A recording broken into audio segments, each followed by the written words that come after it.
my topic was about the uh, Ukraine's after-war economic recovery, and yeah, basically I did the report about that, and now I'm gonna show you the presentation. So, as I said, after-war economic recovery. Here, this presentation won't be too long. I won't be getting into like big details according to that topic. I just want you to understand the overall holistic picture of what does it take to rebuild such a big and prosper country as Ukraine, but to rebuild it from the from the position that our country is unfortunately at right now. First, the topic of the rehabilitation of our country is, of course, connected with the finance. And the first question when it comes to rebuilding anything is who will pay for it? Experts from International Monetary Fund estimate that the cost to rebuild Ukraine after the war with the current amount of damage, so not including anything that comes further, will cost about $1 trillion of US dollars. That's a tremendous amount, and there are actually some candidates who already voted for rebuilding Ukraine. These are European Union communities, United States, United Nations, and many other international organizations who will vote in, and not only with hands but also with their money and finances to the fund that will rebuild our country. But I have a better question for you. Everyone is discussing right now who will pay for that, who will supply finances and stuff. But I think, and I emphasize, that the way more important question is who will manage that?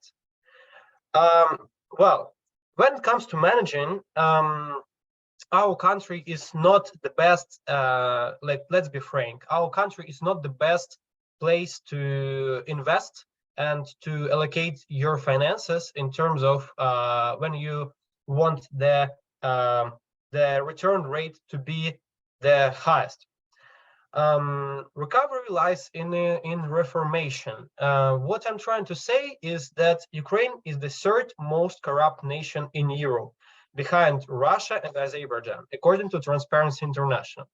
I know that data might sound very harsh, and that is not what we are used to hear right now when it comes to bravery, when it comes to fighting for our democracy. That's all true, but I also think that as a person who truly loves the country, who had to leave my home in Donetsk in 2014, and now I had to leave my home again, I want the recovery process to be fair, and I want it to be the most transparent as possible. And that's why I think that we really right now should consider such facts, even if they somehow disrupt our minds.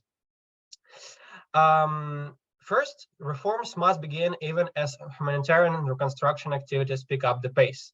So we shouldn't wait until all the finances were allocated, and then we are going to make some more reforms that will manage those finances and redistribute them to different places in our country. Reforms must begin as soon as possible, and of course, I'm not a professional governmental manager. I don't have a degree in public policy, but from my personal perspective, I think that reform in our country is the thing that we also should consider right now. Although we still have fights on our borders, although we have still thousands and thousands of square kilometers to liberate, we must have some amount of people right now in our country and government who will already be thinking in advance about the situation that will going to happen after our victory. Also, I added the point about lengthy road to EU membership. I know that you're all guys aware of all the not restrictions, but all the responsibilities that we face in terms of beginning our path to EU. We have thousands and thousands of things to do right now, and that's the road that's not a we are so used to being sprinters. Like, we are so used to allocate our resources and then push forward and then stop and get our results. But that's not a sprint, that's a marathon. We really need to embrace that lengthy road and go from each step to each second step with a resistance and resilience, and give everything we got to manage the aid and manage the benefits that are pounded on our country right now. And finally, the recovery, reliance, and reformation idea would be a very great message to Western governments and organizations. And basically, if we really show that those finances are not siphoned off by some oligarchs or kleptocrats, then it will encourage those investors to invest even more into our new growing economy. First, as for the moving further, as for the first things to cover with those humanitarian aid is we need clear plans to restore homes, highways, industries, communication towers, transit hubs, water and sewage systems, and of course electricity. These are the key elements of our economy. These are the things that have to be covered at first and foremost, because they produce the most return on investment after that. How can you, for example, build a new Coca-Cola factory if you don't have a normal transit hub, right? So these are the key points that we should emphasize when redistributing our financial aid in the future. Finally, to encourage private sector investment, it is crucial to establish an insurance fund supported by international financial institutions as well. So we have to show the world community, the international community, that it's not only about us who are managing those funds. It's not just giving us money and not waiting anything back.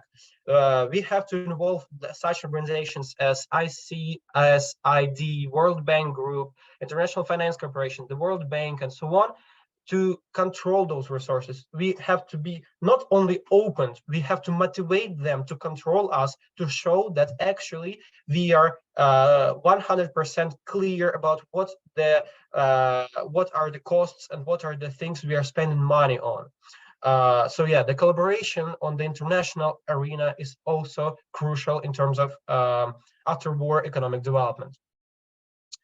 And also another key point is that corporations typically move faster than international donors. They are key to rebuilding wealth in a post-war Ukraine. That's the photo of one of the factories that was owned by government before, and as you can see here, it's not like it's just demolished. We have to understand that after we build the sewage systems, transit hubs, transportation, and so on, we have to encourage international investors, international private investors, to come here, rebuild new factories, and still work to the aim to become another powerful European country as we were long time ago. Yeah, so, and that's the key point we have to consider, that private corporations will be the first people to come here and to rebuild our country. Finally, the EU should nominate members of a global board of auditors after consulting with all the countries funding the recovery effort. An EU anti-corruption bureau should be established. Any political meddling in operation of this bureau will result in an immediate suspension of recovery funding. I want to emphasize that, throughout the whole presentation, you see, guys, that I'm constantly telling about control. I'm constantly telling about involving other third-party agencies and organizations to control what are we doing. And the primary thing is that before the war, when no one in America knew where Ukraine is, the first association that came when it came to Ukraine and what Ukraine is basically like another corrupt nation that is struggling to develop and has some untransparent regulations and juridical system and so on.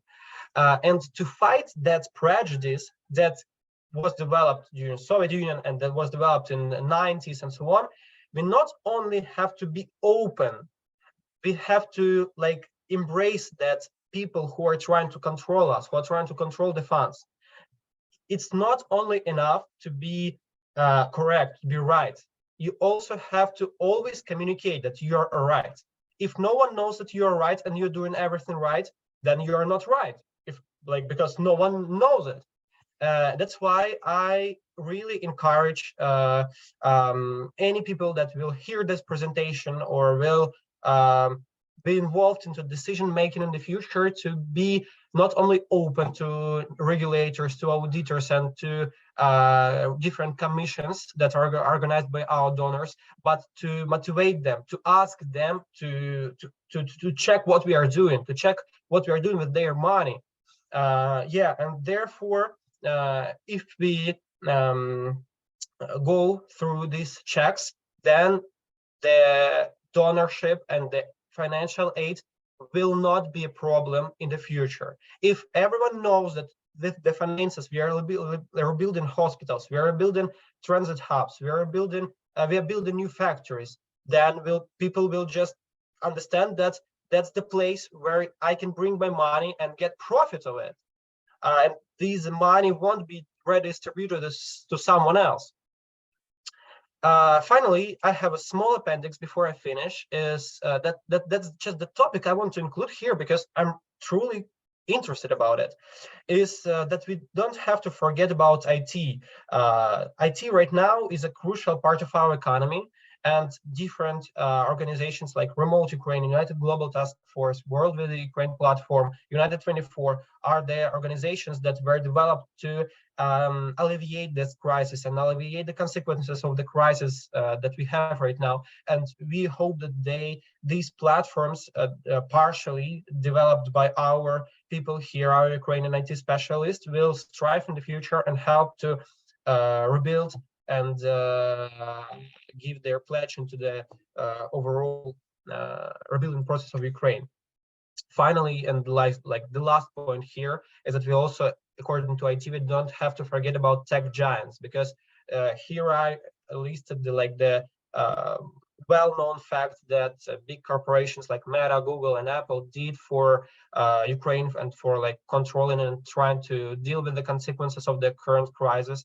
And we don't also have to we shouldn't forget to ask those big corporations to help us in the future. Yeah, because it can also yield very good results. And finally, I don't have anything else to say. I hope you got my main point about it. And we all have to understand that economic recovery comes not only from the military victory, it comes from the victory over ourselves. And yeah, nothing to add. Glory to Ukraine, and feel free to ask me anything about the presentation. I have one quick question. You said so much about control, but don't you think that we already have many sources of control? For example, the process of financial declarations, but the main thing is that maybe it's about punishment, not about control. We don't have punishment, we have control. Remember the story when a guy whose name is Oleg Lishko, if I'm not mistaken, declared more than 1 million hryvnias in his financial declaration as winning in lottery. Yeah. It's so hilarious, and then he drives on a so expensive car, having 30,000 hryvnias of his official salary. He declares so much, and not only he, many politicians declare their money as winning a lottery, as some donations from some organizations that don't even exist. Maybe this is the main thing. Yeah, thank you for the question, first of all. And I want to say here that's like when I was mentioning the wait for a while. When I was mentioning the NABU, the Anti-Corruption Bureau, and other things here, I emphasize that they have to be reformed. Like a new Anti-Corruption Bureau should be established with a fresh mission, new leadership, and blah blah blah. You know, I want to quote one of the Ukrainian business leaders here. I know that many of you know it's Chernyak. He's the owner of Global Spirits. That's like the big beverage company that produces a lot, and including, for example, vodka Hortitz and so on. And he said that basically our country has more institutions to control corruption than it has institutions at all. And yeah, that's like, so I definitely agree with your point. We have like Prozora system that is not working properly. We have like the declaration and NABU and stuff. What I was trying to say about control is not only about control, but about the reformation. So like the core of these systems, some of them should be abolished, some of them should be renovated, some of them should be established as a new system at all. But it's not only about control, of course, it's about like reforming them. It's about like breathing the fresh air into these institutions, and therefore they will be able to control and, I assume, punish if the proper management will be established. And Arsenii, you have the support in the chat, so Oh, thank you very much.